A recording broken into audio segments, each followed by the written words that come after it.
Peace,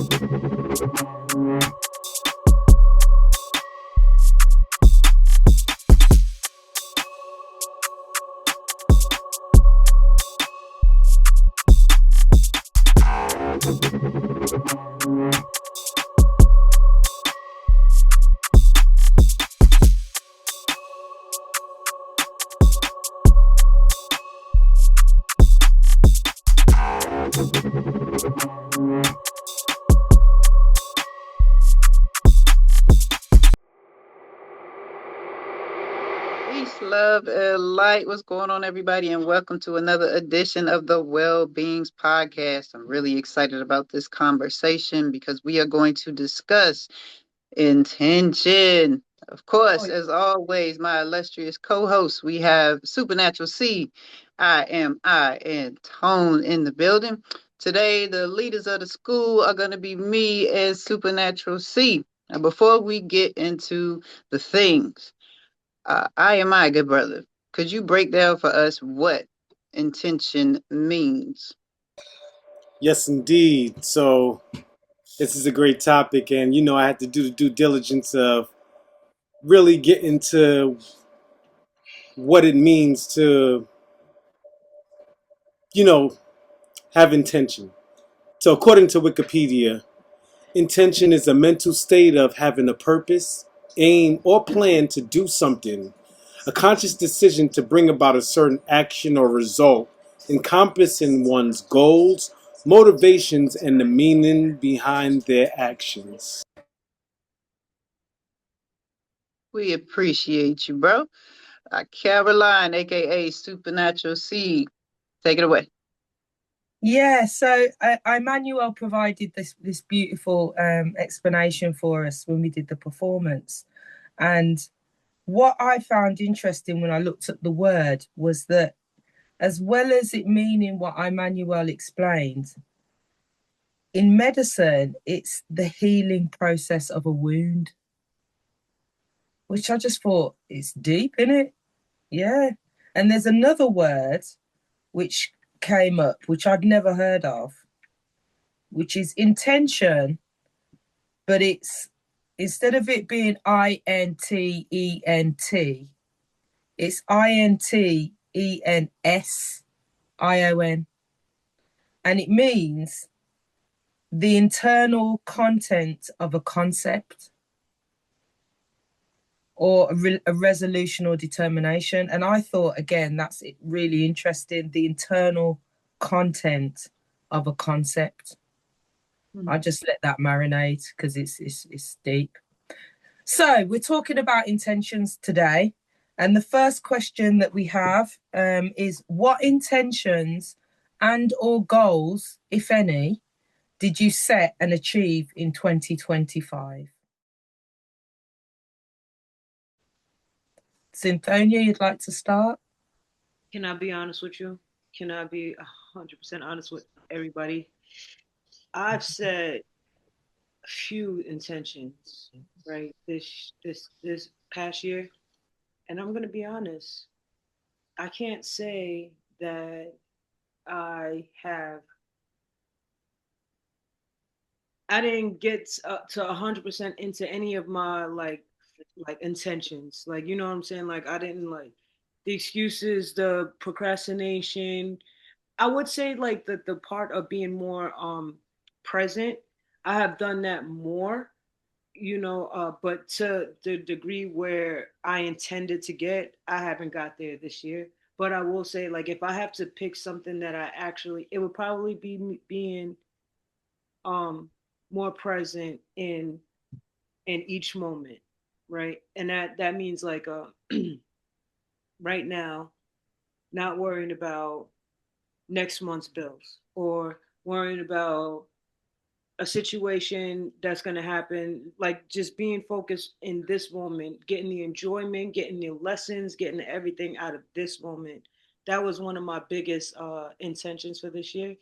And out of all the intentions that I didn't meet up to, like quitting smoking, still smoking weed, certain things that I'm still doing, I think I got the closest to that, but not as where I envisioned or as constant and deep as I wanted to get into it. So that's something I'm also going to bring into this year to keep going with it. But if I had to say anything, it would say being more present, even though not where I wanted to be at, if that makes sense. Yeah, perfect sense. So just to add on to that, then, can I just ask? Try not to go into other questions. You can. How do you intend on achieving that presence? Well, I feel like now at this point, it's just a matter of staying consistent with it. Like, cause I do it not as much as I'm saying, not in every moment, but I do it. So I guess like, how do I it's just a matter of just like trying to stay on topic. And I think the more I do it, the more I do it, if that makes sense. Like the more I do it, the more it becomes like a habit. Like I don't have to think about it so much. Like right now, I'm in a stage where something may happen. I get into a disagreement with somebody, or somebody says something. I'm trying to explain myself, and I'm not being heard the way I want to. Is like it's very easy to like move out of that moment and move into my feelings. You know what I'm saying? And disconnect from that moment and everything else, like what this person may be going through, whatever, blah, blah, blah, blah, because now I'm in my feelings. So I think, like, for me, the fact that I understand that and I know that when I get into situations, a lot of times I'll be like, oh, I'm getting angry again. Okay. Yeah, see, okay, okay. I feel like I could feel myself getting ready to not care no more and to say, like, I don't even care about being present. I'm pissed off and I don't care. Like I'm at that point right now where I could do that. I could be like, do I still want to care, or do I want to just let loose? You know what I'm saying? So I think this year, like, how do I stay consistent, or how do I? It's just do it more. Just continuously do it. Honestly, continuously do it, because I see the results in the positive light of being able to be present, not stressing things that I can't handle, not worrying about bills that's going to be there, or and a lot of times like the worries that I did have, or thinking futuristically, or thinking about the past or whatever, it's really like not really existing, because when I don't really focus on it, like my rent gets paid on time. I have enough for everything or whatever. It's like when I don't work, when I start worrying about it, it's like things start. I don't know, but when I'm like, I'm just being in this moment. I'm not worried about that over there. It always works out for me, so I'm just trying to just do it more. Do it more. What I'm hearing is false expectations appearing real. Yeah, that's 100%. Yeah, and it's the 365 days of presence that I'm doing is in the same line as you. That's what I've realized, is that when you work to keep presence, the stress goes.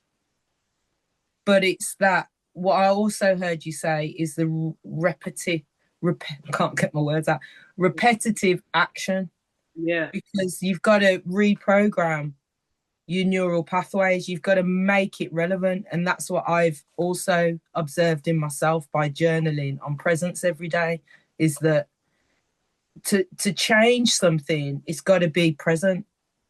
And it's easy to forget if you don't have a system in place to make it present, which is why I think it can be quite easy to fail things. I think the part where like not everybody's different, but like for me in particularly, it's just how many times, like at 38, and I've only been really present for the past year. I've been conscious and in my right mind for like 3 years, but I've been more so focusing on being present within the last year. Excuse me. So like it is a process. It's very easy. It is so easy to not be. It's so easy to just go into what's the word, abyss.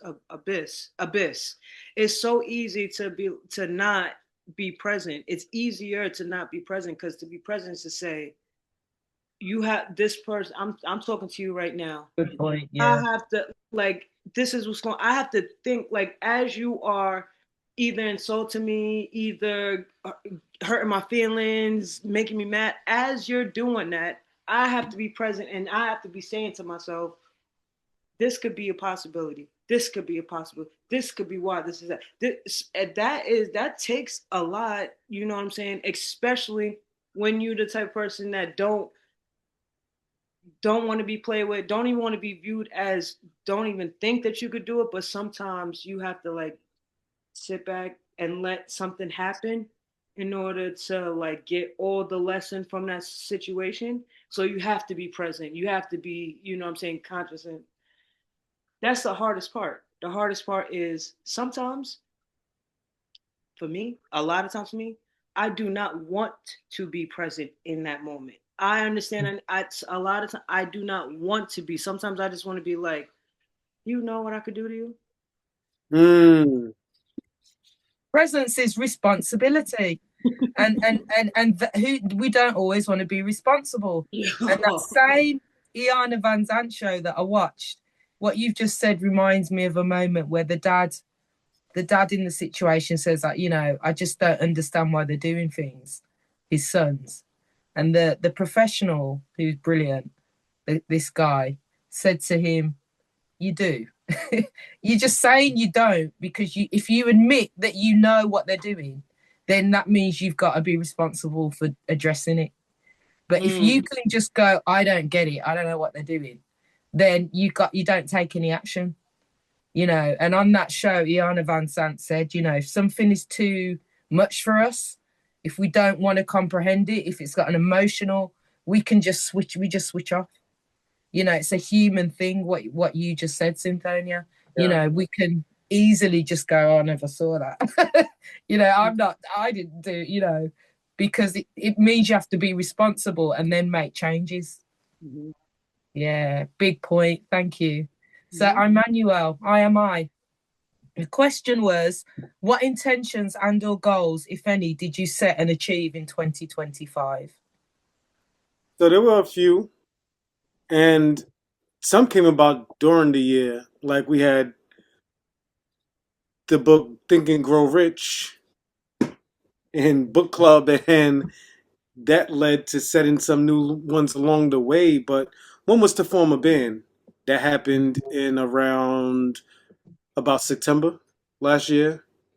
We wanted to do more shows. We got booked to play at a show with VP Records, which is a prominent reggae label. So that was a huge goal. Some other ones are tied into the ones I set for this year as well. So like practicing guitar more, right?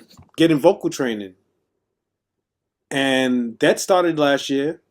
And I also wrote it as, a resolution for this year as well, to be something that I continue. So it's not like it stops, right? Because just like an instrument, our voice needs to be constantly worked on and tuned.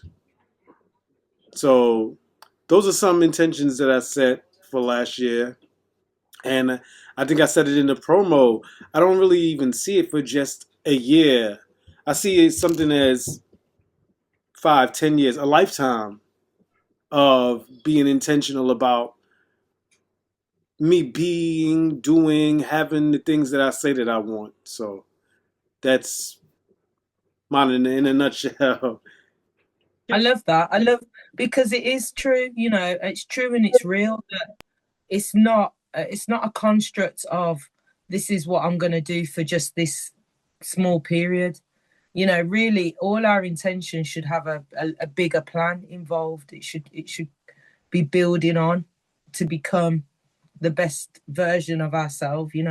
So I love the fact that you've highlighted that because I think it's important. I think it's very easy if you go, I'm going to do this year, and then you just don't do it, and then it's what was the point then? Right. You know.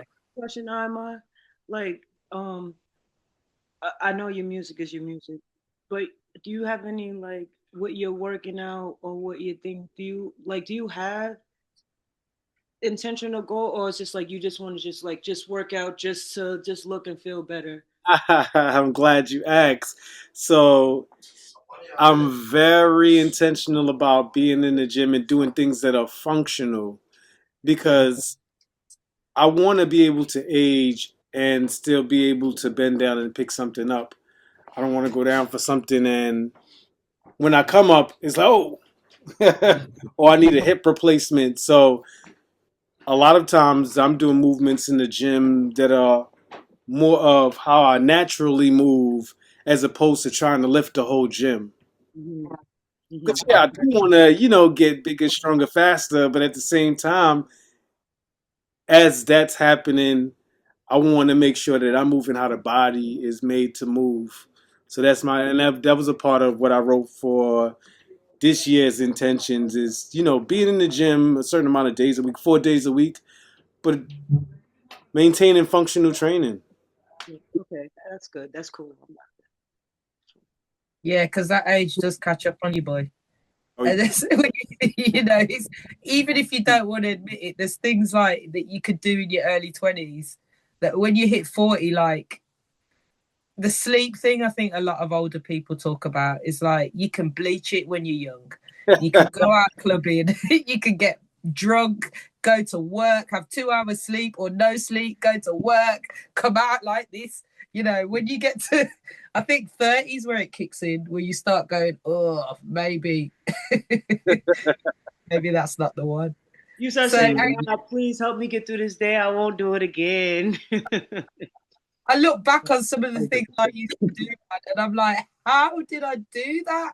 How did we do that? And now I've got an 18-year-old telling me she's coming home looking a bit grey, and I've partied every night, and I've lost my voice, and yeah, I can tell, but she's still like alive and kicking. Do you know what I mean? Me, I'd be in bed for a week. So I am Adriana T. What intentions or goals did you set and achieve in 2025? So, I appreciated that Tone was transparent about working on a lot of things and achieving some, but not all. Because that's realistic. I just wanted to point that out. But for me, one of the hugest things was to tap in a lot further into my spiritual side, and by proxy, I actually achieved a lot of other intentions by accident. But in addition to Think and Grow Rich, I got props too. In order to deepen my knowledge on the whole gag, I got the Spiritual Laws of Success, Deepak Chopra. I don't know if y'all can see that. Yeah. But the Spiritual Laws of Success, very important. It's a layman's terms breakdown of how universal law can help you in your natural life and in your professional life. And as far as expanding upon your knowledge in general of what spirituality means, what the soul means, why different perceptions and different aspects are really important. Seed of the Soul by Gary Zukov. Bro, changed my whole perception. I listened to the audio, I re-referenced it. Man, it's been life changing. But the by proxies, and I also noticed that in a couple of y'all in Tone and I don't know if it was y'all's intention to become more aware, but I feel like all of us in different ways have really improved upon our self-awareness. And with self-awareness comes, the responsibility. With self-awareness comes the building of the muscle of being present, of being focused on the moment, of not letting your mind wander to the point that it drives you insane, especially for all of us because we are all in different ways, but all brilliantly critical thinkers. And we care and we want to take care of how we speak, how we act, how we move along in the world. So for me, it was definitely building up on the spiritual, as y'all know, because I've talked about it before, like building upon my self-reliance, my self-confidence. Definitely coming out of that rabbit hole of depression and understanding the whys. That took work. That took feeling things. That took being sad. That took taking risks. I want people to understand it. I say it a lot, but I'm going to keep repeating it because it bears repeating. Being spiritually informed, being emotionally informed, being physically and mentally informed takes work. It is not easy. It is not a trick. It is not a trend. When you are dedicated to that thing, you are going to have to go through some things before you get to the joy, before you get to the happy. You know what I mean? So there's a lot of that in 2025 as well. There was a lot more saying yes and getting out of my own way and allowing people who had genuine intention to help me. It was a lot of unlearning and rewiring as well, because I had a lot of preconceived notions, a lot of, angst, a lot of inner child work, truthfully, to go over. Like what they don't tell you about the work is once you get over the huge humps and the huge traumas, there's still all those little microaggressions that you didn't think about. You know what I mean? That's all. There's all those things that you forget that come up now that you've given yourself mental space to deal with them. That's why the work evolves. That's why it's a lifelong thing. And that's why you should always keep self-educating yourself about yourself, but also about the knowledge of the full spectrum of the world and not stay in these boxes of this is the right way, or this is the right way, or this is the right way. Literally, it's all the right way if you have the right intention, if you are in your righteousness, if you are open to letting the next person be the next person without caring about what they do, who they do, where they live, you know what I mean? Without all these judgments.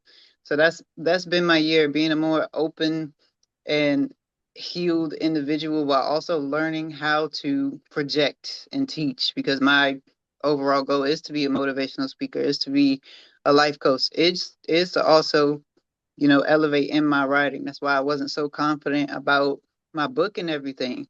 And I knew, you know, in the back of my mind why. I just had to find the nuances of that why. I wasn't adjusted to myself enough yet because there was more to the story that I wanted to add. But as y'all know, based on the performance, it takes a certain level of cognizance. It takes a certain level of confidence. It takes a certain level of self awareness to bring it home to do that. So my year has been a whole lot of work, a whole lot of struggle that turned into triumph, and a whole lot of bringing that energy into the forefront, not just for self, but for the sake of the all, because that's why we're here. Learn, teach, and repeat, right? Absolutely. And do you feel like as the year progressed that as you grew certain things got easier or Yeah. not? I mean, they got easier when I leaned into them.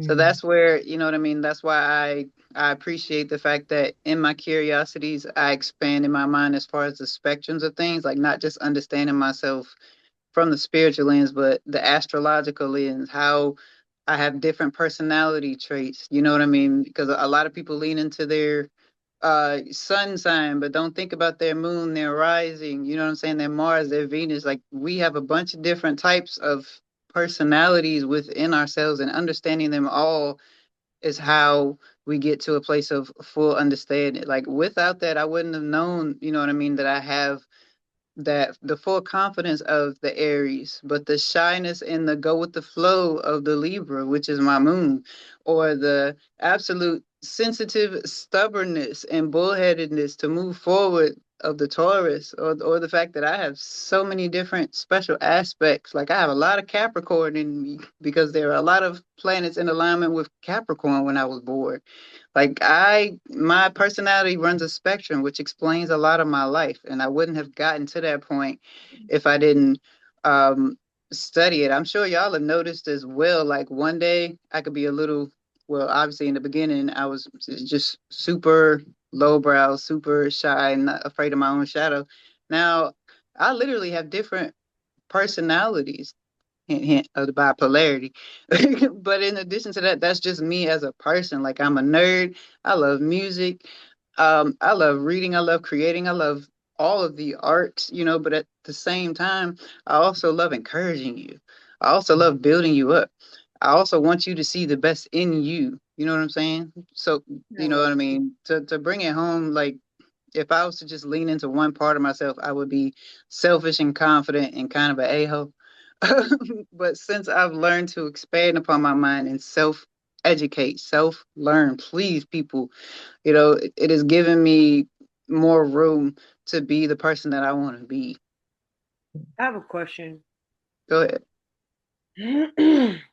When we talk about like signs and stuff like that, right? Mhm. because how do you like after you because you're saying like like learn yourself blah blah blah. How does I know I'm a Virgo. I do know I have like a Scorpio. I mean, I have a Capricorn moon and a Scorpio ascendant or whatever, whatever. I don't really know Woo. what none of that means. So even if I was to read it, like, how would that, how would that change the way, like, I don't like how in that sense, like you learning your moon and your ascendant, how did you like how did you use that information like to change whatever was going on within your mind? Because it's like all I know is I love the Virgo in me. I don't really know about Right. the other two parts, but I want to know, and we could even take this off here, we don't have to do this right now, but I am very curious because more and more as I get into numerology and astrology and all that, like it's so accurate, Mhm. but I still don't really understand or know how to like. All right, when you get this information that they tell you about yourself, like what do you do with it? Well, I mean, I would say it helped change me. It helped enhance me to start with, and Okay. we could definitely get biz on this. I'm like this could be a Yeah, separate yeah, but video. just you have the question. But to break down one for you, since we shared, it's interesting. You don't know how the Capricorn and your Virgo mesh so well. The Capricorn traits: extremely driven, disciplined, and ambition. Life heavily focused on career, structure, responsibility, and long-term goals, often manifesting as immense capability, but sometimes perceived as emotionally reserved or overly serious. Does that sound familiar to you, champ?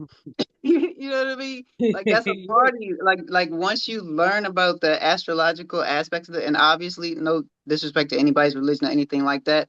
You choose what you choose. Everybody needs something different.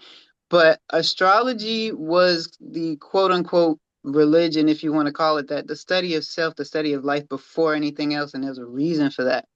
Is because we are amalgamations of a different parts of self. So I would say getting into the different parts of you enhances your understanding of those parts you may not get.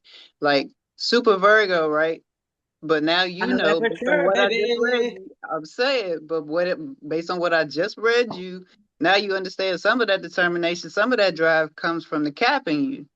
You know what I'm saying? Like some of that Rico Suave sexy, just so you know, comes from the Scorpio in you. Like there's a lot of and like you can enhance your relationship if you get into that part, because I no am like, disrespect to the I'm saying, kids, like but we go swap you up know what I mean. the female version. Scorpios like that. They some freaks for real. Like to keep it there. I'm gonna keep it there as far as that's concerned. We want to keep it clean, but yeah, look into that because that will definitely benefit you in your personal life. But in Yeah, so general, in all what is aspects of your life, like studying the different parts of yourself, no matter whether it's numerology or astrology or whatever, like I have that too. My life path numbers and all of that, they're all in alignment. That's what'll blow your mind. But you but continue listen, to I was study. going to because say, I don't, Go I'm gonna ahead. get on you on another. I'm gonna hit you up later on that note. That's a total different. But I'm just letting you know, because I'm so curious. I really want to like really get a real understand. I got a whole bunch of different stuff from the what was her name yeah, Tania, like I have so much information. I'm just like all the stuff about me that is so on point. I'm like, this is true, but this is true, but Hmm. this is true too. That's Oh, this right. is true. But it's just like So, so we could get with that. I don't want to take up too right, much time with this space, but I do want to definitely get with you on that for real, for sure. for sure. And also, just to, I know you got something to say, Caroline, but just for you as well as IMI, who seems curious in his very good brother masculine way, um, and for the audience, of course, a great place to start, and it's a free app. There is a subscription if you want a deep dive, but I will give them credit. The free side of things is super in depth. Start with the app, the pattern. As long as you have your birth date and your birth time and your time of birth, it'll break all of that down for you, even down to the houses, the different aspects, and all of those things. If you just want overviews of what to look into first, because it can get overwhelming if you just go to Google. That's where I started. Like I think I used to mention her all the time, but Devi Brown is somebody that I really like as a spiritual inspiration. Her book is great too. Also, This one? Yes. Which Tap one? into that app.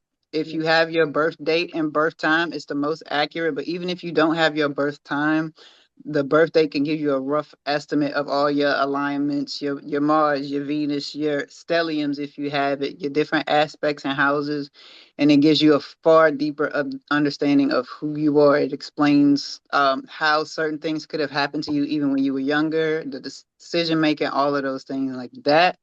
After I went through that app, it was a wrap.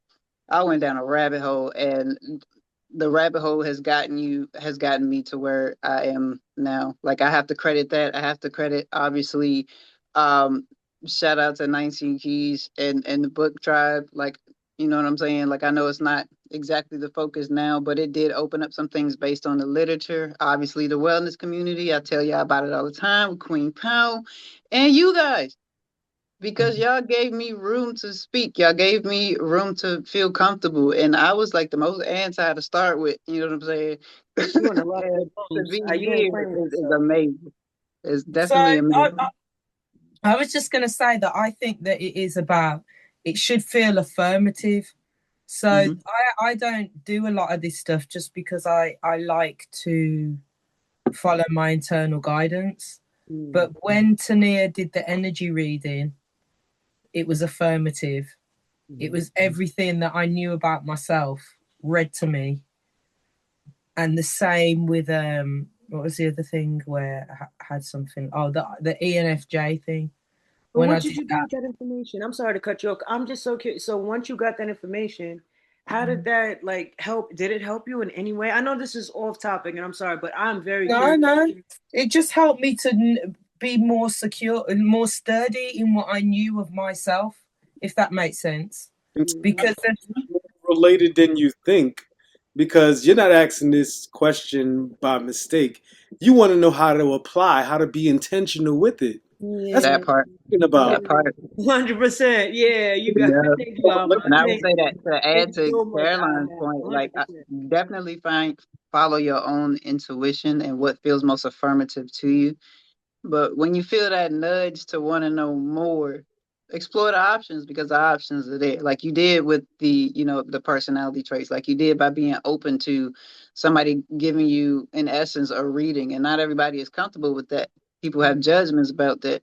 I would say it's the same Hold on one situation second. with I don't want to wait. astrology. Hold on. I don't mean to cut you off. I'm not trying to be rude, but we just cut off Caroline and she was in the middle of speaking. So I don't, you know what I'm saying? I want her to finish her thought real quick because we just kind 100%. of off thank you. that.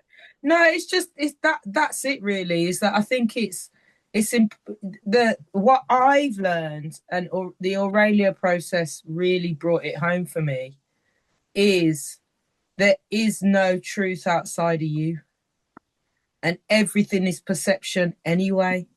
So you are the ultimate creator. You can create yourself to be whatever you want to be. But then, and I've seen this as a mom and having daughters, they come out the way they come out. Ome's been that way since she was born. Millie's been that way since she was born. And a friend of mine said to me, they don't change, they just get bigger. So Ome is the same as when she was 2. She's just the 18-year-old version of that. But I could take her somewhere, she'd walk off. She wouldn't say bye to me. She's confident. Any space you could put her in and she's off and happy and chilled. Millie hanging onto my leg. I got to pry her off. You know what I mean? We got pictures in COVID where Millie's hanging onto me at the front door while we're photographing my mom and my sister who bought a present. They are different characters. They're not the same. And it doesn't matter how I socialize them. So they've shown me that what Adriana's saying, you come into the world as something. You come into the world with deep set character traits, you know, and this you get socialized and you get told you this and you get told you that, but you have to come back to yourself. So the ENFJ thing and the energy reading are the same thing. Like if I put them together, they say the same thing. So for me, that was affirmation of what I already knew about myself anyway. You know what I mean? But again, when you are spiritual and you really are going for the higher levels and that, a lot of the time I was saying to my friend Sonia the other day, because Sonia's like my favorite my favorite person outside my children. You know what I mean? I love her. She's so beautiful. And I was saying to her that, like, you don't claim it because you're so humble. So the people who really are quite high spiritually and all that are the last to start beating their own drum. My experience has been the people that are I'm this and I'm that and I'm this and I'm that are usually quite insecure, really. They usually have that you know, it's a mask, but people who generally are, you no one in this room I've seen or would expect to do that. I haven't seen you do that. You always come with a humble position in the way that you approach things, and a kind of deeper understanding of when you're saying something, yeah, that's me. I'm saying you, but it's been me. Mm-hmm. You know, I've come through that to become this, that kind of thing. But so I think all those things, because again, it's just knowing yourself. For me, I don't take direction outside of me at this point in life too much. So I did my own tarot reading the other day, and Sonia did her own tarot reading. I gave her the cards, and I didn't read it, she read it. And my tarot reading was on point for where I'm at today. But I wouldn't go to a tarot reader, if that makes sense. Although I agree with tarot for myself, my guidance and my divinity reading those cards. But that's me. Mm-hmm.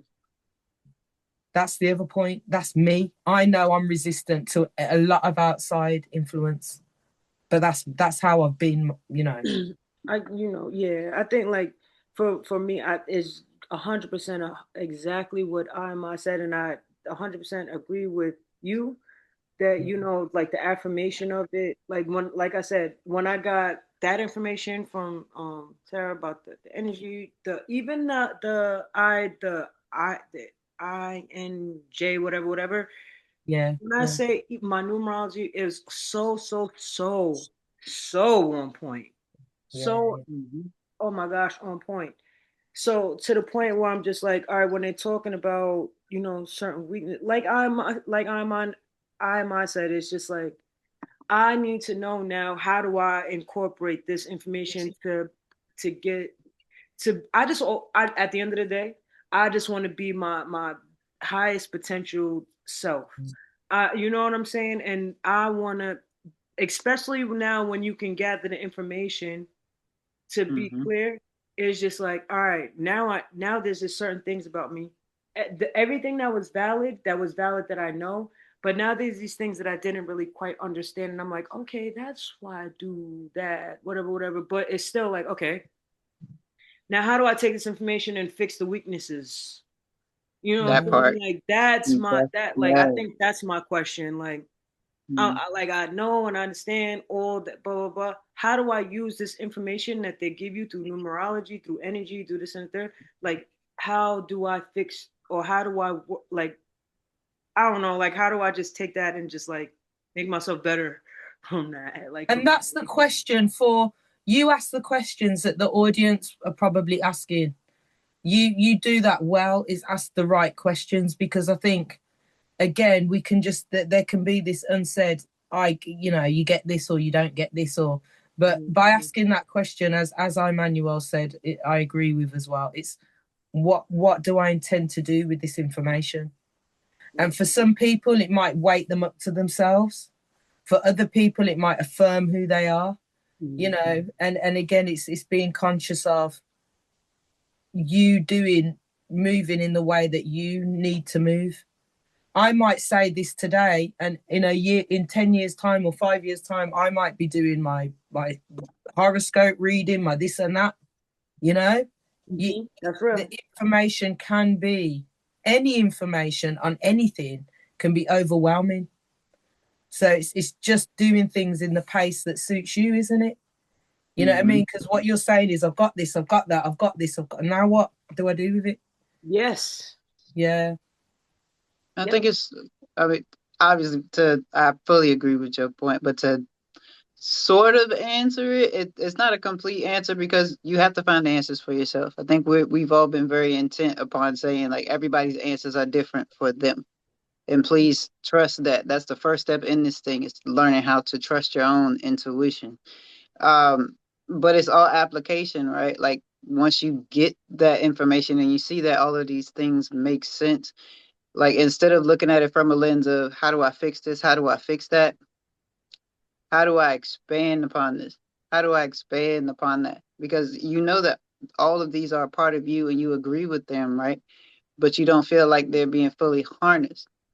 Then there's the work. Where do you harness it? And then, just like I was saying earlier about your explanation about you saying to yourself that you didn't do as great a job as you thought you did setting your intentions, but in reality, some intentions that you didn't intend to set were realized, like your awareness, like getting a better handle on you being present, like being more confident in self and starting to at least like, I don't want to put words in your mouth, but at least like your own voice, being more present A on great point. camera, owning your Yeah. leadership. You know what I'm saying? Like all of those things are built upon what you learn more and more about yourself. So instead of getting overwhelmed by all of the information, because it's fascinating, to be clear, learning about yourself is the funnest thing. I want to encourage people to do it at their own pace in a way that suits them, but take it one step at a time, one application at a time. That's what I had to do. Like I just told y'all, the 2025 was a lot, bro. It was a lot. I thought my awakening in general in 2024 was a lot. No, after you get over that hill and you start taking ownership is when it becomes a lot, truthfully. Yeah. And when And you it can, own your presence, you know what I mean? When you try to learn to take ownership of your presence around people who aren't as informed or don't want to be as informed as you, is when it becomes a lot. You have to sometimes be that outlier. I'll put a pin in it there. yeah, two points that I think you made that are really good just there is that one that you just said about, you you think you've gone through it and then there's a next fire, and it's easy to start going, why me, and victim mentality. But it's knowing that the Most High, whatever you believe in, is pushing you through a process. And do you want to go through it? Do you want to go through it, or do you want to long it out for your rest of your life? Like, just go through it in it. And the other thing that you said, what was the other thing that you said that really stood out to me? Was that by default you can achieve things that you didn't intend on achieving, because there's other forces at play, isn't there? There's our higher self, and there's Mhm. there's the divine synchronicity of this world, this life that we live. So Mhm. we may enter 2026 saying, I'm doing this and I'm doing that. But if that ain't in alignment with what your higher self has for you, you ain't doing none of it. Just I accept it. thought of it like that. I never thought of it like that, but that's the truth. Yeah. Yep, So the for intention to do something better, do anything better, makes a lot of better come towards you in general. yeah, positive, be positive as an intention. So for me, um, what I set and achieved in 2025, one is this podcast, keeping it going. That I've said before to Adriana and Cynthonia particularly, that at the beginning it would take me ages to edit things, and every process was long and trying to figure stuff out. And it is a great example for me in terms of just remembering what learning is, that it's a process, and that you start off, it feels like you're running through mud at first, and then the next thing you're sprinting on a track. You pick it up and you get faster with it. And so that's a goal that I'm proud of, that I set and achieved. And the other two was to write, which I'm doing, and I did, but not as much. That's leaked into 2026. 2026 for me, we'll go into that anyway. And to keep learning was a big goal of mine, because this whole entrepreneurship and everything, it's new to me. I've been a worker my whole life. Although my dad was an entrepreneur, he had a driving school. My granddad was an entrepreneur, he had a tailor shop. My sister was an entrepreneur when I was younger, and she had an arts company and stuff. So I saw it all around me. But I've been a worker bee, signing contracts and doing what's in the contract and getting my salary. So the shift mentally is huge. and just realizing that this is all mindset, really. It's all about believing you can do it, know you can do it, going for it, not giving up on yourself, not letting the little them thoughts that come in dominate and mess up your day, overcoming emotion and being more strong. You know, it's a whole nother world for me, because when you're in a job, you just go and do your job, in it. You do what they tell you to do, and that's that. And the money comes.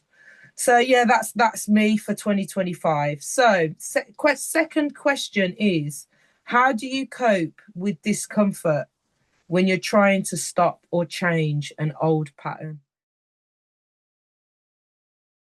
And we're going to start with IMI. So how do I cope with discomfort when? Repeat the second part of it. When you're trying to stop or change, I'm going to add to it an old embedded pattern. And I think that's related to what Tone was asking about. Like, you find out these things about yourself, like what causes you to stop short of a goal or something, right? And then you gain the tools. Okay, so that's what's causing this, and that's, I think, how it's implemented into being able to apply information, right?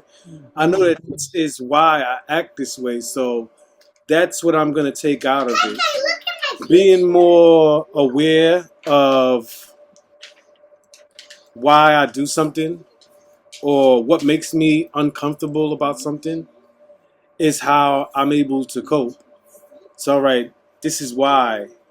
Now I can practice mindfulness and know that, okay, although this is occurring for me on a mental, this is not physically a part of the reality, right? So that's a bit of it for me. And, there's also things like drinking tea or stepping away for a second and saying, okay, I'm going to get back to that. Yeah. That's how I deal. And let me ask you a question. I'm sorry, but just to reiterate. So like basically, like say you have this information, right, about yourself.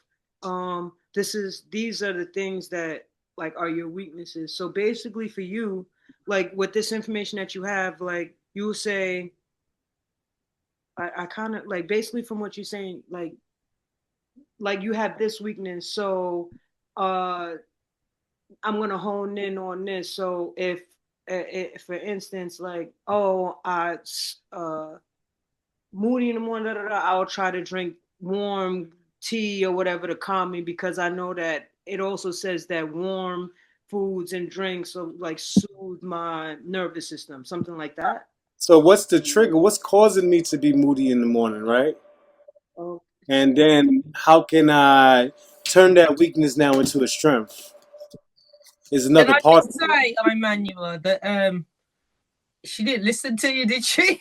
no, I'm trying. I think I did, like, because Not basically, you, Cynthonia. I'm talking about the mini me, the mini, the Oh, mini oh, me. I'm gonna say, shoot, I thought I was. The boss took over, man, because she's yeah, present.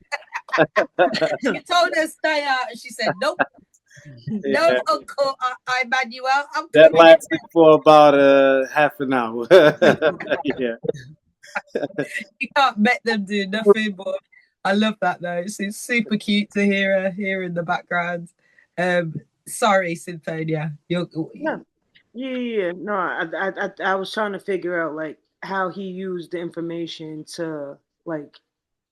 I wanted to see how he actually like took information and like how he an example of him using it. So he was saying something like I might drink tea or something like that. So I'm trying to like put it together like a puzzle. So like basically, if this is a weakness, well, now you're saying like you find the reason of weakness, but the document or whatever will show you these are things that you're not really so strong in. These are your areas of weakness or whatever. So Yeah. in that, like, for me, for instance, like I spread like I love to learn, and I'm because I like to learn and because I like new things, I will be over here and over here and over here and over here, and I spread myself thin, which is an actual true thing, Yeah, yeah, right? yeah.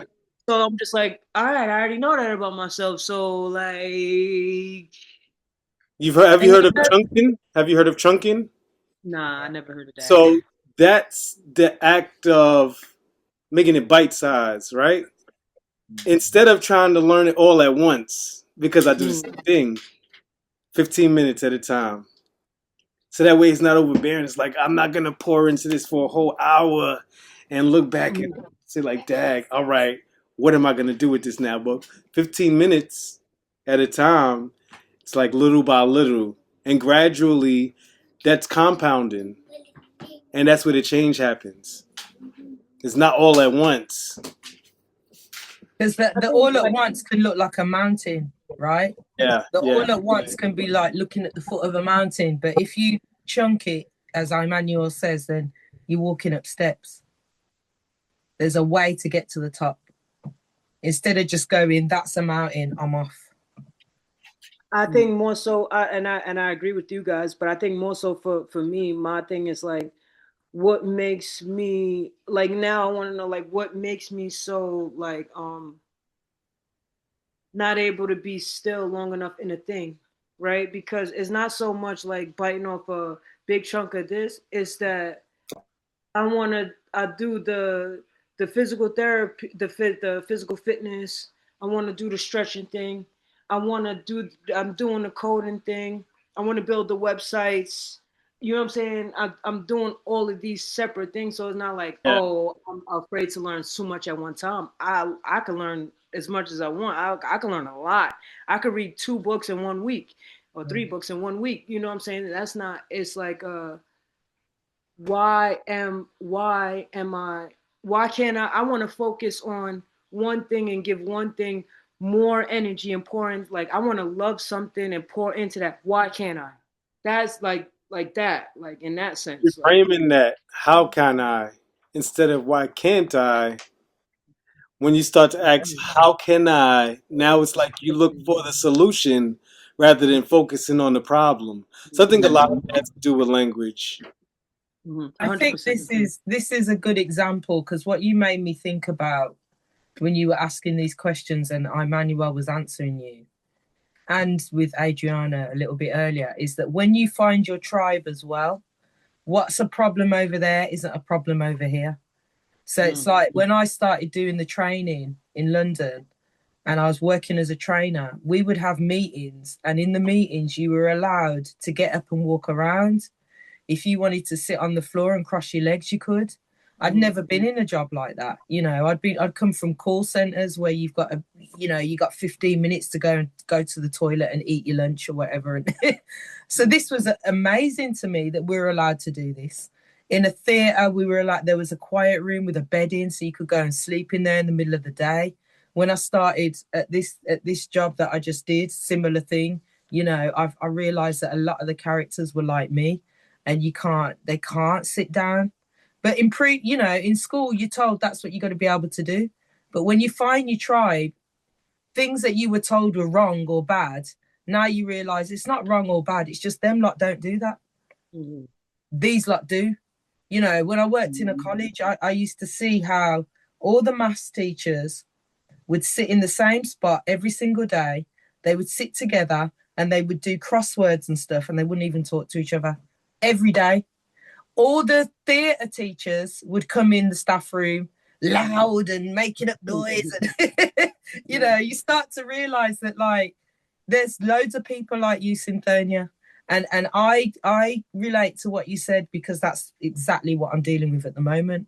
Is I've got all these elements and I've got to fit them together in my life so that nothing drops. You know what I mean? And that's a challenge because they're equally important. How do I make my world work so that all of them are working? So I get it. I absolutely get it. But we're your tribe, and maybe this is something we need to think about as a workshop or something where we actually Could you imagine how many people are like just want to know like how to? how to take information that they've gathered. It's just like people who meditate, but don't do nothing after the meditation.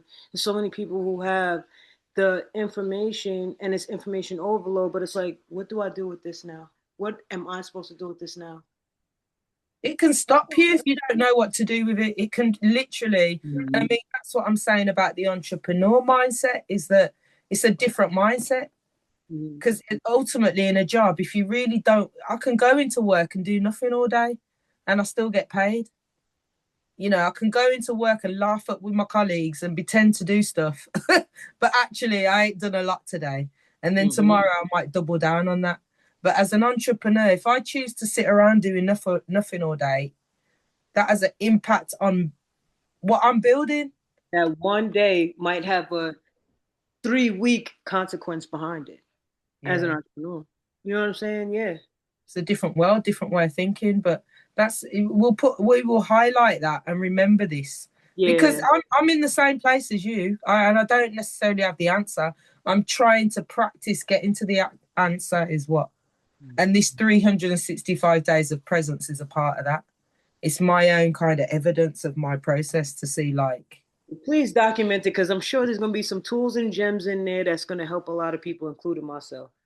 Yeah, well, you too. You too. So we'll move on to you then, Cynthonia. How do you cope with the discomfort when you're trying to stop or change an old pattern? What do you do to cope with the discomfort? Again, I'm gonna have to be honest this whole podcast, okay? Because I'm not where I want to be in my life. I'm not where I want to be. So I don't deal well. I don't deal well. I over criticize myself. I judge myself a lot when I don't meet the expectations that I set for myself. Like, I feel like I failed in not a lot of times anymore. Thank God for that. I'm getting better on that. But even still to this day, like I smoke, I'll drink, like I'll go into like a little period of time where I'm just like F it. Like you know what I'm saying? And that's my truth. And then I'll have to, like, if it'll go for like a week, and if it drags on and it goes for like more than a week too, I'll be like, all right, like I have to get up. I have to, even if I do like a half an hour instead of an hour of a workout, I have to make sure that I work out 5 days. I have to work out consistently for like at least 5 days straight. And I have to like force myself to get like on this like rigid routine, this physical routine that like helps me get then my mind back into like a better routine. So in short answer, I don't really do too well when I don't meet. I'm trying to get better. I'm trying not to be so hard on myself. I'm trying not to judge myself so much. I'm trying not to do all of those things, but I still do right now. I am working on that. But when I fall off, I just have to get physical with myself. I just have to say, like, all right, enough is enough. I need to work out every day. Every day, even if it's for 20 minutes, 30 minutes, 40 minutes, I have to work out. I have to make sure that I read. Like, I have to do certain things that are just good for my mind and my body. Just get me back in a space to like start, if that makes sense. Absolutely. And it makes me think about a human being versus a human doing, because being and doing are not the same thing. And we are here to be, not to do. And I think there's another thing that cropped up when you were speaking, was a guy that quoted the other day, when it gets difficult, don't stop, take a rest. So it's like reframing, because what I'm hearing is the recovery time. What you're doing isn't wrong or bad. It's just that it can take a long recovery, and then you go into this like self-deprecation. If you remove the self-deprecation and reduce the recovery time, you'll bounce back quicker. And these are things I observe in myself, right? So that's why I can speak it confidently, and I've been writing it in my journal. Like, it's deep when you really start to realize, like, these are thoughts, man. This isn't reality. I'm not a loser. I haven't been lazy. Like, who cares if you don't go to the gym for a week? Like, what, you gonna get like struck by lightning? So what? It's not a big deal, but it's a big deal because you've made it a big deal, just like I make things a big deal, Oh yeah, and then you start, self-talk Mhm. is real. I think that's, getting to the root of something is like, how am I talking to myself about this? What am I making this mean? Because that's what we do essentially is we're meaning making machines out of everything. We got to know why this happened, why this is the way it is, why am I not where I want to be in life? Instead of asking, how can I get there, right? Yes. And if you're being, it doesn't matter what you do, it's how you feel, and it's your frequency that is most important. It's took me a long time to actually accept that as somebody who is very mental. I've always been in, I think we all, Adriana made that point earlier, we're all intelligent and cerebral, and overthinking is nothing for me. I can sit down and look at every situation from 100 perspectives and all the possible outcomes of it. But what's the point of doing that? Why are you doing that? I've got I've got this finite time to spend my energy. Why am I going to sit and spend it turning something around a million ways when I could go and just be? You know what I'm saying? So it's there's levels to it, but it all comes back to spirituality. It all comes back to self and presence, as you said.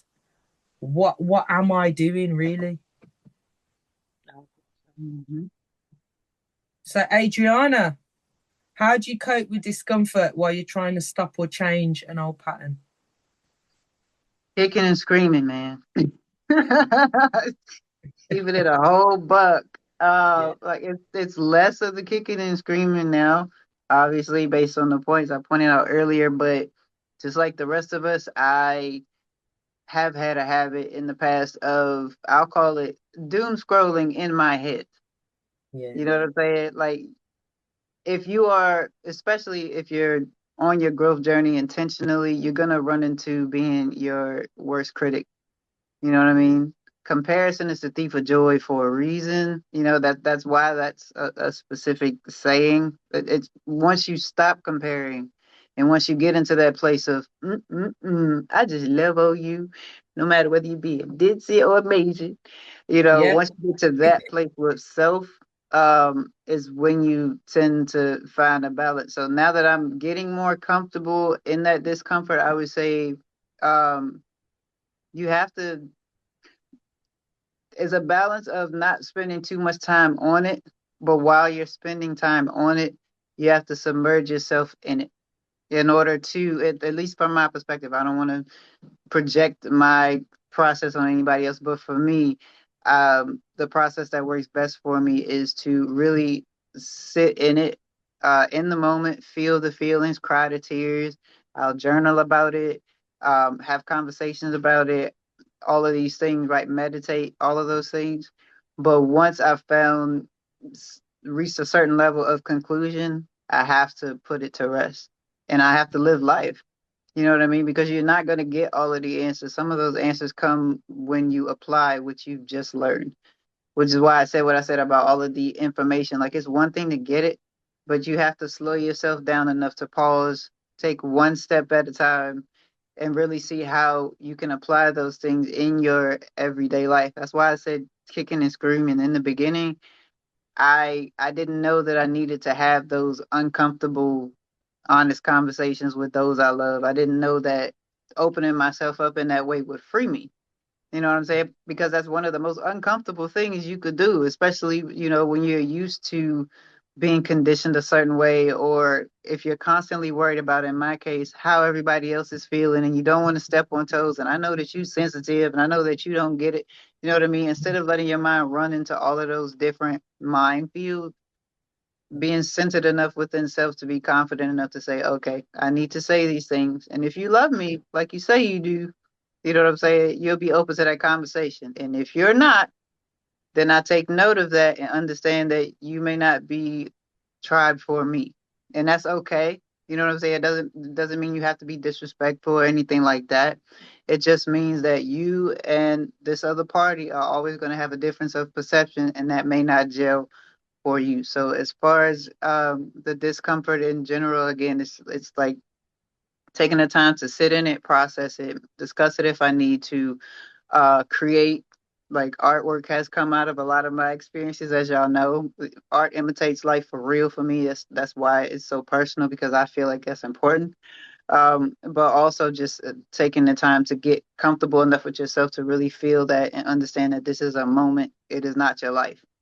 It's not something that you need to carry with you into the next year. That's my perspective on it. Yeah, nice. Thank you. And I think for me, it is pattern recognition, really. So a bit like what Emmanuel said, like what I wrote down was I'm used to it now, so I embrace it. But my answer 10 years ago probably would have been different. What I'm gearing myself up for with the business is to lose. So it's like knowing the nature of things is what I also wrote, is that every entrepreneur or successful person talks about, setting up businesses and they failed. I watched a podcast today where the guy was saying that, but they're like winning in loads of arenas now. But he was like, yeah, we did this thing and we thought it'd be really good and it wasn't. And it could have easily destroyed everything we were doing, but we just pivoted and we went another direction. And failure is a part of success. But I do struggle with that. And a good example, I don't think she'd mind me saying this, but the girls did this borough sports event when they were like 10 and 11 at school. So instead of it being like sports day at their school, it was the whole borough. So it was all the schools from the borough doing these athletic things. So they did wushu at the time and were brilliant at wushu, but they didn't run races or things like that, right? And the fastest runner in their school, in their year, she came like third. So these kids are lining up to the track and they're limbering up. You can tell they've got like athletic training and that. They're limbering up. They're doing all this at the starting line. And Ome, bless her, went and put herself up to run a race. And she got, they went, go. And she go, she would give it everything. Everything was going. And she came last. And she came up to me. She came up to me afterwards and I said, you good? And she went, yeah. And then burst into tears, right? And I was just like, she needed to lose something. This child has never lost a thing in her life, She's achieves, top of everything, award every year. The Most High said, you got to lose something, And I said to her, look, you're not a runner. You're not an athlete. These other kids, you can tell they've had training. They go every week and do it. Like, you did your best. Don't worry about it.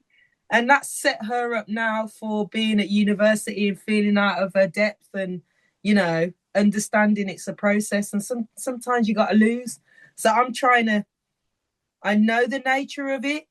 So I'm setting myself up mentally for some losses, not expecting it, but just going, when they come, Kaz, you know the process.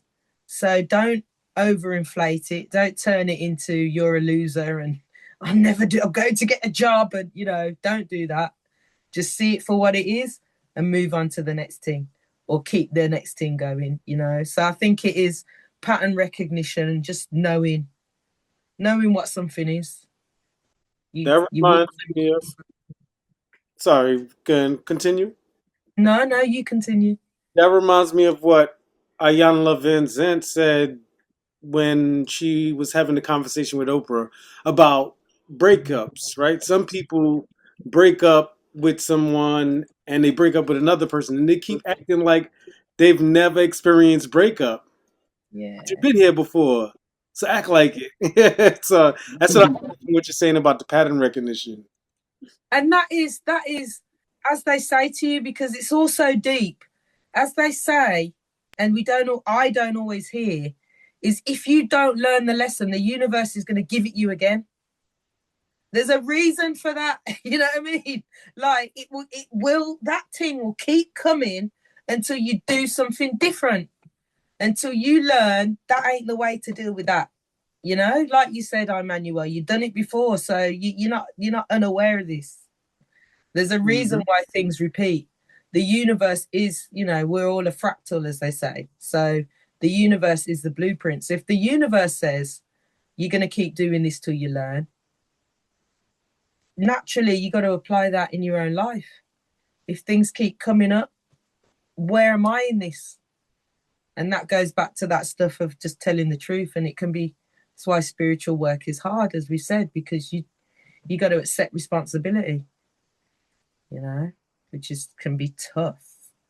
All right, so Absolutely. Oh, my apologies. Did you have more? no. Okay. Well, I was gonna boomerang to you anyway because I like your flow of consciousness. We'll roll that right into question number three, which is there anything new you want to learn or expand your knowledge on in 2026? Yeah, it's the business stuff because it's knowledge that I lack. I know I can do it. I'm at a point where I believe I can. I know I can do whatever I want, like everybody can. If I have the self knowledge that I can achieve it, but I've got a gap in business knowledge. Certain Mm. things I need to learn, like I've got to do my own tax return, which I asked ChatGPT about it actually, and it gave me some good guidance. And it's remembering that exists, and also naturopathy, so like herbs, and Mm. I would like to know more about. I think I kind of do it 70%, and I allow myself to go into slack behavior quite easily. So I can be amazing with my diet and my hydration and juicing, and I can be amazing, and then I can knock back some drink, have a late night, eat some pizzas. You know what I mean? So I really would like a deeper knowledge of herbal remedies, superfoods, that Mm. kind of thing. Because I think once you get into it, you don't have to overthink it. You just incorporate things into your life and your diet, and it's Mm. easy. All in good practice. You got it in you. Yeah. I. Same question. Is there anything new you want to learn or expand your knowledge on in 2026? Yes, indeed. So breath work being one of them, Mm. definitely. And I think that is just aligned with more than just the act of breathing. It'll help Mm. with singing. It'll help with being present. It's paying attention, focus. If you're holding on to your breath at certain parts, it's like, are you really there? Mm-hmm. But, that's it. What Caroline brought up about business, more in regards to planning a business trip. So that's something I wrote out as a resolution to plan a business trip that involves the band and the podcast. So that's another one. Something else in the lines with intention is limiting time on social media, right? And Mm. a lot of times I'm looking at social media as just being Instagram, Facebook, WhatsApp, or whatever. But YouTube is social media as well. Yeah. You post content, and that's probably the area where I need to do a lot of trimming the fat at is the YouTube, because I go on Instagram for like a second. YouTube is where I'm consuming the most content to being I, into. I can relate. I can relate. I had to make that correlation too. I even went so far as to Google it. Like, is YouTube considered social media? Yes, You it did that? is. Okay. Yes, bro. Yes, bro. I You're right. had to. So I'm like, I had to.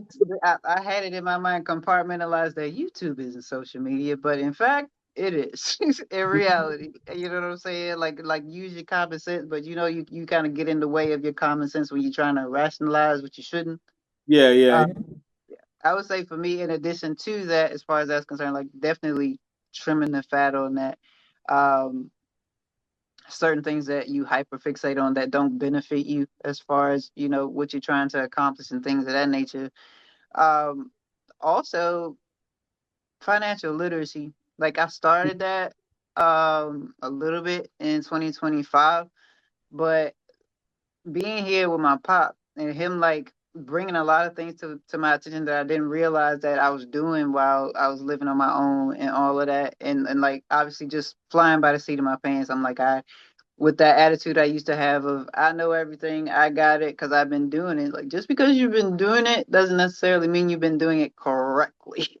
Just, you know what I mean? That doesn't necessarily mean that you are using your money appropriately or budgeting appropriately, building upon your credit appropriately, especially now when we're trying to build all of these things and wanting to have these things for ourselves. I think it's conducive for me to continue to ask more questions because Pop has his own business and his own LLC, but also do my own deep dives down that rabbit hole. I think that's a big one for me. Y'all know me. I have at least 20 different things that I'm wanting to deep dive and expand my knowledge on, but I think it's important to point that out for this pod that financial literacy is of the utmost importance, especially living in the world that we live in.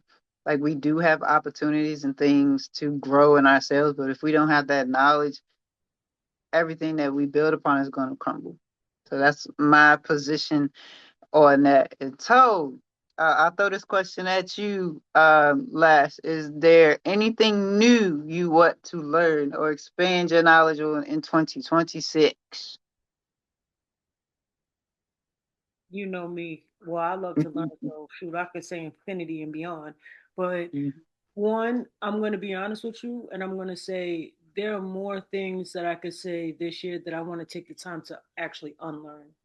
Certain things I want to Mm. make room for new thoughts and new patterns and new things. Like I need, I a lot of this year I tried. I had a lot of intentions on doing that, and doing this without stopping this and stopping that and stopping that. And even the things that I intentionally wanted to stop, I didn't have no plan or no strategy or anything to Mhm. kind of combat when it gets hard or when it whatever. I feel like this year I want to actually really like be present in stopping a lot of thought patterns and ways that I was thinking so that I can make room for new thought patterns and new growth. Because I want to think completely different. Like I want to have different thoughts. I want to have you know what I'm saying? So that's really it. But for the sake of the question, to actually answer the actual question, I'm gonna have to piggyback off for you and say that financial literacy, like level two. I got level one, got the Mhm. LLC, I got, the accounts, I got the IRA, I got, I got the Roth accounts, I got blah blah blah. But really understanding what these things mean instead of just like getting a little bit of information and saying, oh, I can get a 4% or whatever, like uh kickback or whatever, like APR, I can get all of that back. Like just more so understanding my pension, understanding my 401k, understanding all of these things that I have money in, just really having a real understanding, a better understanding of that because like I'm not in a situation where I'm just thinking for myself now. I'm thinking futuristically, like family wise, and this and the third. So I want to be able to, Mhm. you know what I'm saying, not be able to have, provide, and also be able to teach and, you know what I'm saying, grow. So whatever, don't laugh at me. The financial literacy thing, I am with you because what I've realized about myself is that I have a shutdown switch, man. It's terrible. You start talking about certain things around that because it's like, nah, not today. I look at that. I look at that next week. My cousin, he's been trying to tell me stuff about stocks and investing and all this. And I'm like, yeah. I ain't listening. So it's like, It's overwhelming. This to you talking jargon. I don't even whatever you talking about. Yeah. honestly, it is. And when I see the stuff when people start to talk about it online, it creates anxiety in me Mm. because it's not I need to start learning it my way. That's what I've learned about myself. Is I've got to go. I want to learn about investing. I want to learn about pensions.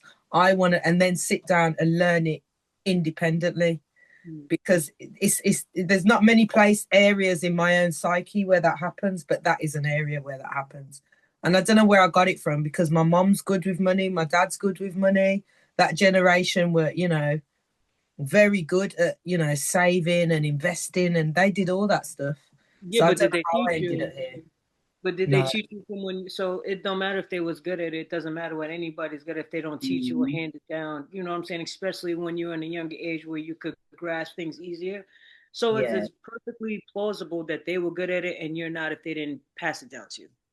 true. I think 100%. it's a lot more common with people of color in general. Like we don't, because our, you know, elders are so hustle and bustle and trying to make it and trying to succeed and also trying to take care and consider themselves on the back end. They forget that part. You know what I'm saying? And now that there's more of a light shown on it, I think more people will gravitate towards it because we have to not necessarily raise the bar, but even the playing field, because every other ethnic background, quite literally every single other one, has some sort of understanding of how to pass things down. We do not. So I think the more we have these conversations about things like this and shine more and more light, that's why things like Earn Your Leisure are so important, because we need that information, but we need to make it palatable for people too. But for sure. And I Um, think I just want to add just a little Go bit ahead. in defense of the elders, is that Mhm. from their perspective, they figured it out. No one taught them. So why can't we figure it out, in the midst of their survival mode and everything they had going on? And I think to some extent I accept that, because we've got the most information ever. So there Would really you is would no you excuse. with Millie and Ome, if you Mm. had the knowledge to save properly, to put into certain accounts, to go into things to get 4% or 4.5% to generate, you wouldn't teach them or show them just because like it'll be better for you to learn on your own. Oh, see, that's No, the I think, thing. Hold on one second. Give me a second, please. Give me a yeah, second. yeah. Sorry. Because I can understand. I'm not saying that you're wrong for accepting. There's nothing wrong with accepting that this is the. Mhm. But I do have a real problem with, especially African Americans and blacks who always talk about how the white man is holding them down, or this, that, and the third. If there is a handful, a good amount of people, of African Americans, black people who do have knowledge and who are gatekeepers, who don't want to share, who don't want to hold. So when it comes to like parents who do have that information and who don't pass it down to their kids, that is, and I'm not, I'm, please don't take this the wrong way. I'm not coming at your parents. I'm not coming, but this is how I truly feel. I'm going to That respond. is, that is a laziness and a neglect, to be honest with you, because when you have these, and whoever watches this, I don't have no issue towards Caucasians, blacks, Spanish. It's just a right and a wrong.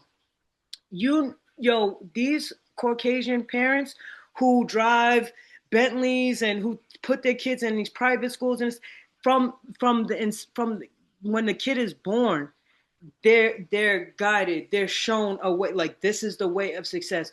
Why is it okay, like, oh well, they didn't have nobody teach them, so we're supposed to learn on our, no, absolutely not. The reason why I work and I'm struggling, I'm doing all this and third, and I want kids, I want everything that I learned to pass on to my kids, so that now they already have that. There's something new that they're going to have to overcome, that they're going to have to work on and figure out so that they can teach their kids. Why should I, Pat? That doesn't, to me, it So doesn't. let me respond. Can I think Go I ahead. don't believe, number one, I don't believe that all Caucasians or any other race are that astute at all. And that's growing up in a white environment, and I'm talking about from a yeah, yeah. United States, like seeing like Jewish people and how they move is, I hear that. Let me just respond though, because I think yeah. some of these things are a bit mythical. And so I was talking to Mom about this the other day. We were talking about kind of like the difference between the generations and what her upbringing was in comparison to mine, what her generation were raised with and what we were raised with. And as I've explained to you guys before, Mom is that Windrush generation. And she was explaining to me, I don't think she'd mind me saying, that she had 3 different ways of parenting. She had the parenting when her parents were in the Caribbean. Then she had the single parenting when her dad, my granddad, came to England and Nanny was still there. Then she was actually 4. Then she was parented by her grandparents when they left. And then she was parented again by her own parents when she came back to England at 15. So that's all up until 15. So what I can say is, Mom, there's a lot of fundamental things that we were taught. So our self-care, our hygiene on point, our learning, our reading, our writing, our mathematics, our academia on point, how to protect yourself in an environment where there's racist and there's danger on point. This bit she missed. And I can allow her to miss that bit because I think from her perspective, I showed you. You know what I mean? I showed you. I told you don't take out this loan.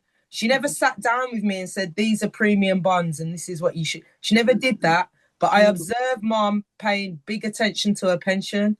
She's never played with her pension. Whereas I'm here at 46, ain't got no pension. Although I've got some in the past that I've paid into that I need to go and claim. That's on my list to figure out.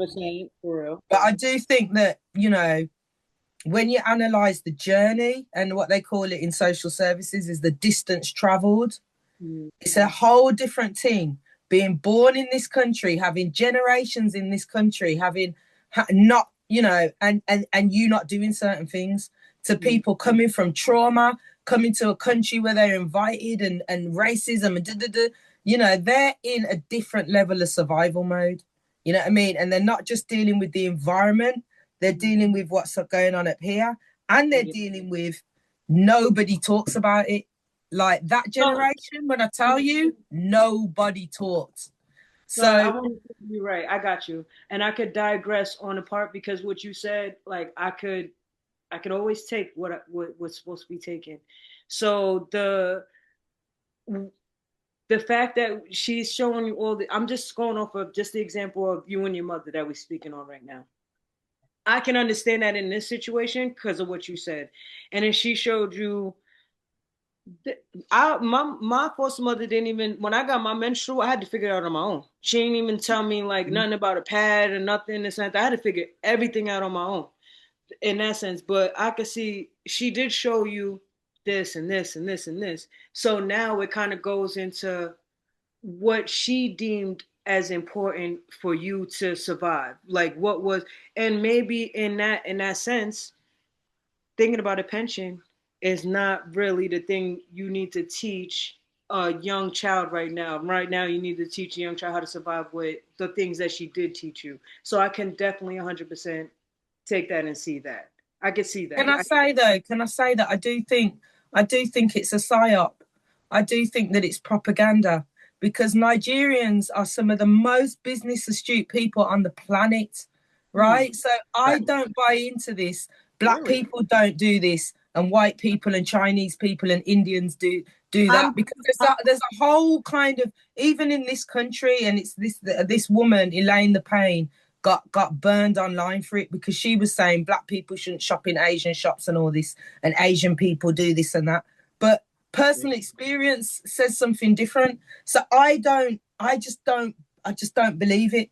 And I know I'm not in America, and I know I'm not Black American. But the whole thing is also, you're speaking from where you are in the world, and I'm speaking from where I am in the world. And where I am in the world, I could pull up facts, and I can give you facts to prove my point. When you, from where you are, could probably pull up facts to debunk where I'm saying we're on 2 different parts of the world where massively different. People move differently, and in the United States, it is very, Ray Charles can see. Okay. Fact. Different ethnic groups that move in certain ways, Yeah. different from how Black people move. I'm so sorry, and I'm gonna keep it real. I'm gonna keep it so real. I don't know how it runs where you are. I don't know. Yeah. It's a blessing if it runs differently.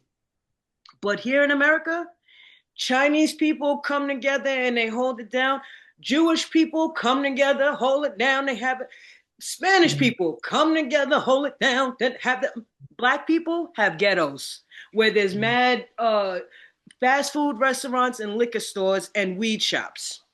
Yeah. Nothing where we buying up communities and doing that's not happening here. Not right now. So what I'm saying is not like I'm not trying to combat you because I understand No, your no. point. Yeah, yeah. Like Same here. I understand you. in a Yeah. bigger grand scheme of things, I definitely could see exactly where you're coming from, especially like people are going to teach their kids what they feel is important to them, period. So I could 100% like see where you're coming from. But here, Yeah. honestly, I'm not saying nothing. I'm not saying nothing that's not a fact. I'm not saying nothing that's not wrong. I'm really not. I would never ever. I would Black never people even. Black people show their kids that the designer bag is, the nails is, the latest shoes is, the where you going to eat is, how much you. That is what is happening here. That's what I see everywhere here. That's all I can go by. And I just want to say very clearly that you guys have opened up my eyes in terms of America and Americans and some of the other people that I've had connections with throughout this process. And what I've come to learn is I don't know nothing about America because I only know because these things that you're saying, I take as truth because you live there and that's your experience. And I have seen some things in relation to America and Black America where I'm like, that couldn't run here. But at the same time, I'm very aware of like, is that as prevalent as they're making out though? Because this is the internet and this is YouTube and Instagram and there's, I don't know because I'm not there. So I trust your word and I believe what you're saying. Anything that you see on the internet as far is what's most dominantly happening. Right. But we get a different. Wait. Hold on, Irma. What you got to say? Because you got to say. I went to Invest last year. Earn Your Leisure is started by Americans that look like us. I mean, There's good and bad though. I get what you're saying because depending on where you're at, even in this country, that can be seen as true. But then in Atlanta, right, they have a very prominent community of people that look like us that are buying up strip malls, that are buying. Yes. I'm New York. I'm getting tired of New York. So it definitely depends on where we're at in the Americas, North America to be specific, and what we're tuning into. Because if we allow that to be on our, for lack of a better term, algorithm on a day to day, then that's what we're paying attention to. Not to say that it's not a reality for some, but it's not the reality for all people that look like us here. And then we're counting the part of the community that doesn't look like us. Because within our community, there's a Latin community within the ghetto. There's Asians that are in the ghetto. I'm talking about in the projects. There's Asians, there's Latin people. And I know that we going on top because now I need to, because damn, you said some things in perception. But let me ask you, if speaking from that point, you're talking Atlanta. Okay, Atlanta has places where they buying up. Now let's just move Atlanta because we talking about one spot, as opposed to Caroline is saying, yeah, this is crazy. So she has a more of just a designated area. Besides, where do Black people on, like you could say Jewish people on uh Chinese people laundromats, it's a Aki, the deli, what do Black people own? Seriously, honestly, tell me.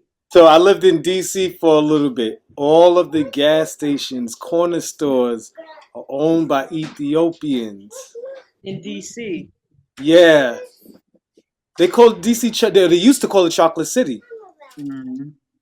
So you No, know, it depends on where we're at, for sure. Because in New York, it doesn't look like that. Like you no, said, yeah, no, yeah. And I've only lived in New York besides LA for a year. So I've only lived in New York outside of LA for a year. So all I know is what I see, you know, in my life. So yeah, yeah. all right, And I all saw right, cool. I something. can Can I digress. just say, I'm cool. Good. You know what I'm sorry, saying? I'm go all on, right with Adriana. not 100% right. You know, I need to explore. But from what I see, that's what it is. But I do need to explore. I need to see more. Carolyn, I'm Well, gonna your let you go first perspective because my isn't. go ahead. Go ahead. I was just going to say, you're not unique. I'm sure there's loads of people. You know, that's the whole point, isn't it? Is Mm. expanding our consciousness, and we're challenging what you're saying is true to your experience, so it's not wrong. Sorry, Adriana. No, you good. I was just gonna I was gonna do my best to kind of make this full circle because I don't think this was off topic. This was actually great conversation and it's right in alignment with intention because there's nuances to all things, right? Like we've brought together the different perspectives of financial literacy and what that looks like. But also there's nuance to even that. Like, yes, we have different subsects of our people who have ownership skills, have knowledge of financial literacy, but they also have preconceived notions about other parts of the diaspora, which prevents them from opening themselves up to maybe sharing that information. Like a lot of people who are from the continent have this preconceived notion about people from North America being less than, being slovenly, being uneducated, being all of these things until they get over here and live it. You know what I mean? There's a lot of first generation people who are coming out and saying these things, podcasts and all of those things. So there's nuance from that perspective. There's also nuance of like I wanted to throw this in as a third part of the layering of it. Like from my perspective, some people just don't know because like when I started telling my dad, like he assumed that because I'm me and I like to research things and I like to learn things and all of that, he assumed that, and also because obviously because of life, you know, I spent a lot more time with um, a lot of my surrogate mothers, if you will. He thought that I had learned a lot of this stuff already. There are a lot of people who assume that and automatically think you know something, so they just don't know that you don't know, and they're just going about their lives thinking you know when you don't. So they, I think. To wrap up this point and this particular question, like Can I there's say one nuance more to thing after everything. though? Just Go one more ahead. thing. I'll wrap it up after that. Go ahead. I was just going to say finances are like talking about your sexual behavior in the bedroom. People don't want to talk about it. It's one of those, you know, that's what I've come to realize is that the same way you're not going to say to any and anybody what your favorite position is or whatever, people don't talk about and with my mom's generation, they were the generation that put money in a box under their bed or under the mattress. Or them, I don't know if you've seen this. You guys have seen this with like Caribbean people, where they put the money in the bra. The amount of Yeah, times my auntie would pull yeah. out money from her bra for me, you know, they did that kind of stuff. So Sweaty and nasty. Yeah. we're at a point now where when I've learned what I need to learn, I will be able to teach mom. So if you ask her about cryptocurrency, she ain't gonna have anything to tell you. But there's stuff she's done that she could definitely teach me, but I've never asked her. And it is that kind of, just like we've talked about, it's being true and opening up and going, yeah, I've got a budget, but it's not that good. Yeah, I do kind of wing it every month. There's areas where, you know, I could pull in here and I can pull in there.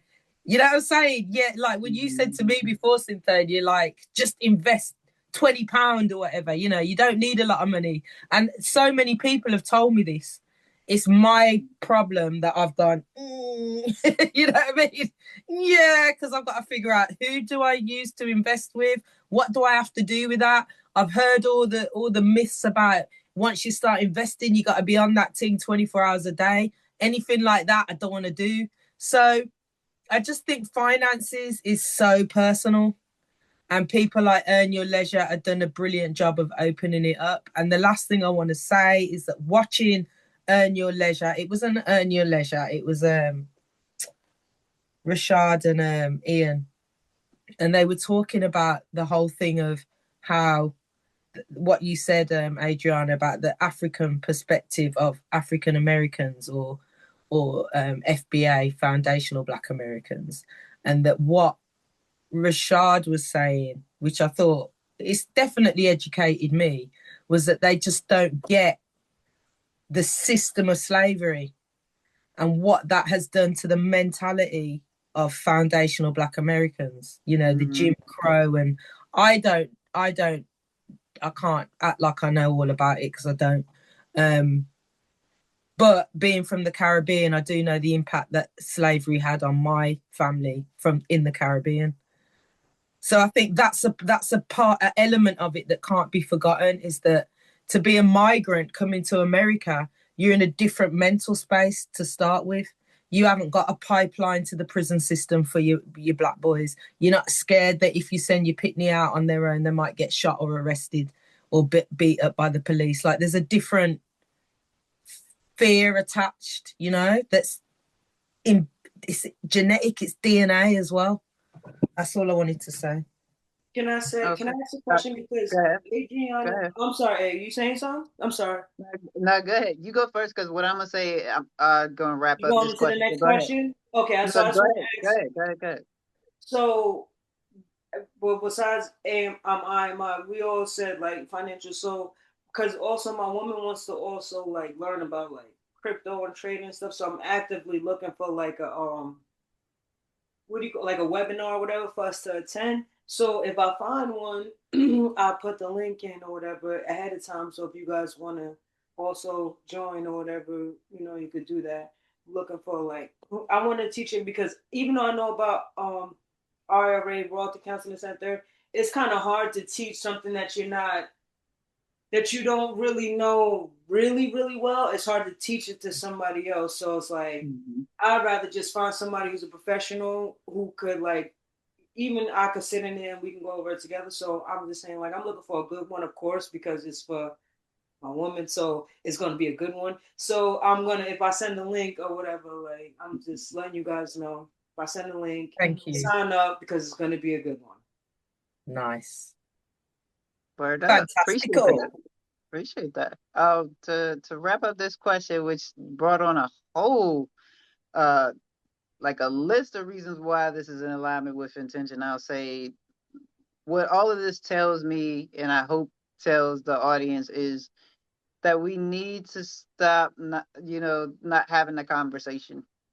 Because until we have the conversations to understand everybody's different perspectives, until we have the conversations about what we do or don't know and stop assuming things, until we have the conversations about the systemic issues that contribute to mentality shifts and warps, we will never come to a place of understanding in any arena, which is why it's so hard for people to gravitate towards healing in general. It's either you don't want to have the conversation, you're afraid of having the conversation, or you've been preconditioned to not have the conversation. So please, please, please, in your own communities, in your own homes, in your own, tribes, if you will, like ours, have the conversation, even if it leads to debate, because debate fertilizes the mind, right? You'll never learn anything if you are the smartest person in the room. So surround yourself by people with different perspectives in order to learn.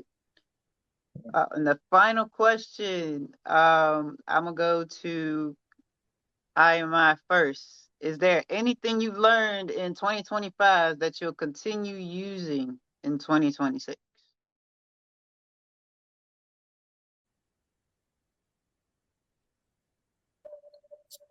I think there's a great deal I learned from 2025 that I'm going to carry on for sure. And it's written in my resolution intentions for this year. I didn't bring it up about the last one, but it's investing, right? So I put to invest more, specifically 10% more of my monthly income. And going to InvestFest, I learned about different ways of investing, whether it be with, the day trading, or getting into real estate as an investment, getting investment properties. But specifically for me, and the way that I'm looking at investing is more of my monthly income, right? And then getting with the household and seeing how we can get more property. That's one thing and like I said, it's a lot because I wrote things out top of the year, actually leading into the year before 2025 ended. But I'm not going to go too deep with that though, just to bring it on home with investing is just, that's one of the things for me for sure. Dig that, dig that. Tone, what you got? Is there anything you've learned in 2025 that you'll continue using in 2026? Well, for me, like I said previously, I think it's more so like the presence part and just like being present more strategically and especially when I don't want to be. When I don't want to be. I think like you know what I'm saying? Like when I just want to be bad. When I just want to just be like, F it.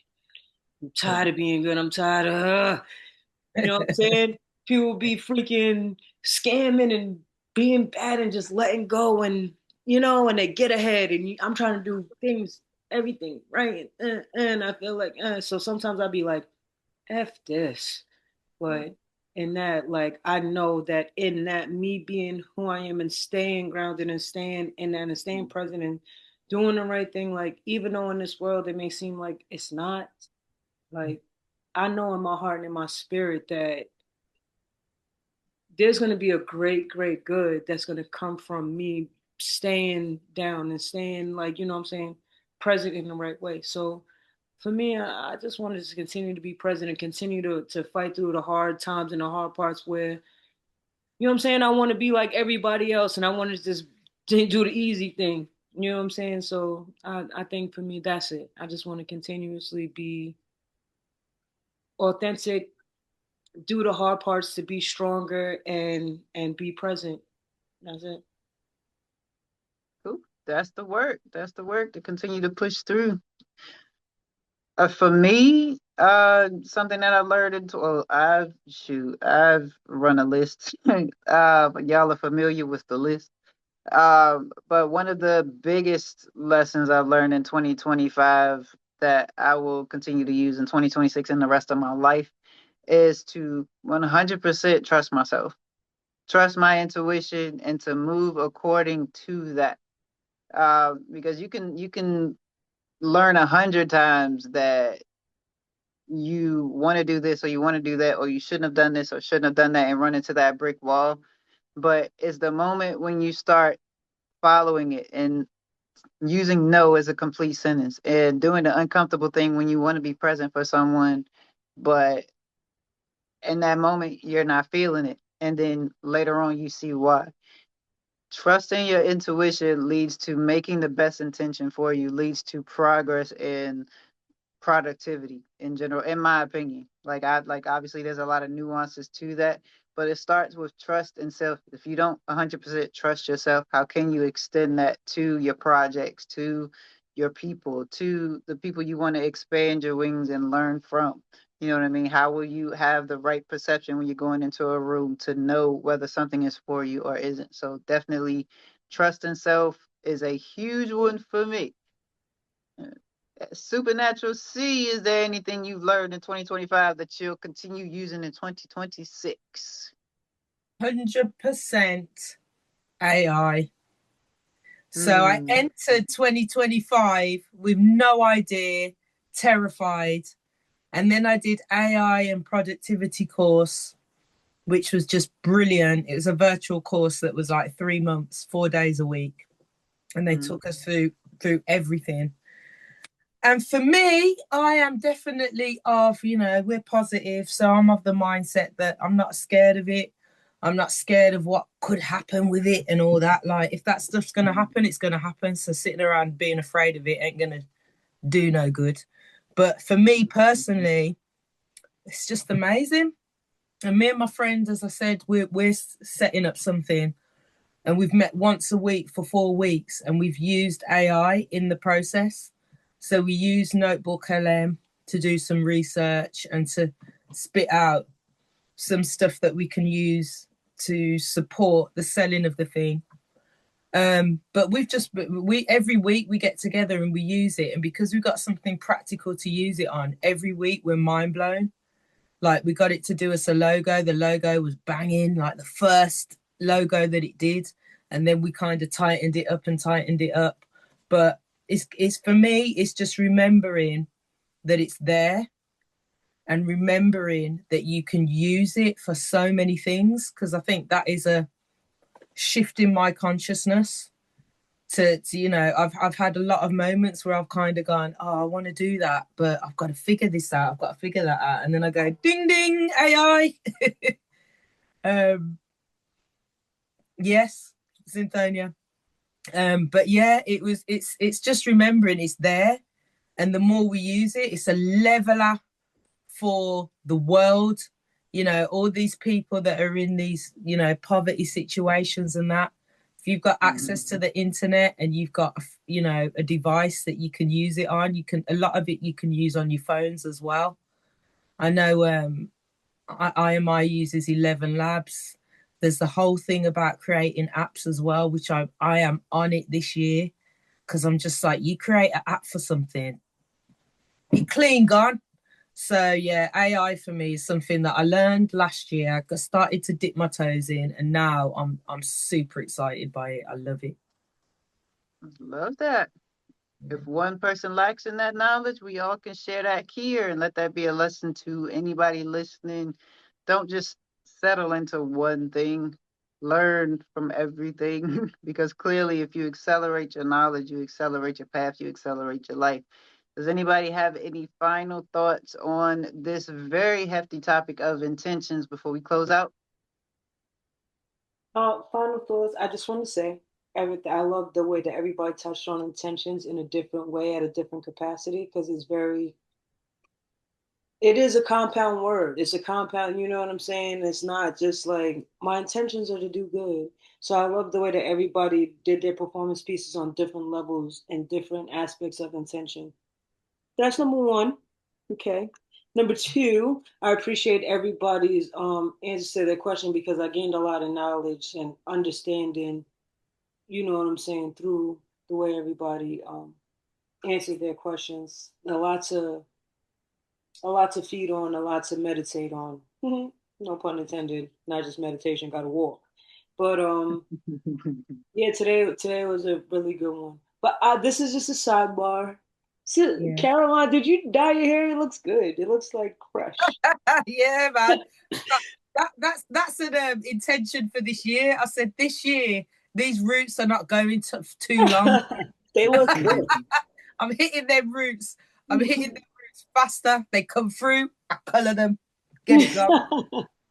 That's what I'm saying. You guys are amazing. Thank You, you. you guys are very inspirational, very, and I appreciate you guys. That's all I wanted to say. Any other Well, final thoughts? yeah, I'm gonna do my Jerry Springer. Be good. No, my final thought is that I think that with my intention with this has, I think, bared fruits. And I think I have been quite conscious in especially coming into this, that tribe and the book club and everything else. I've just been very clear on what my intention is, because I haven't always been. And my intention with this has been just to do something good with good or great with great people. And I feel like we are aligned in that intention, which is why no matter what, we keep going. So, and I think really it is, the baseline is have positive intentions, man. I'm going to sound like a hippie, man, and just spread love, man. That's my final Jerry Springer thought. All right, Ma, you got anything? So I read the definition of what Wikipedia gave as intention in the beginning, which led me to look up the etymology of intention. So I want to close with that.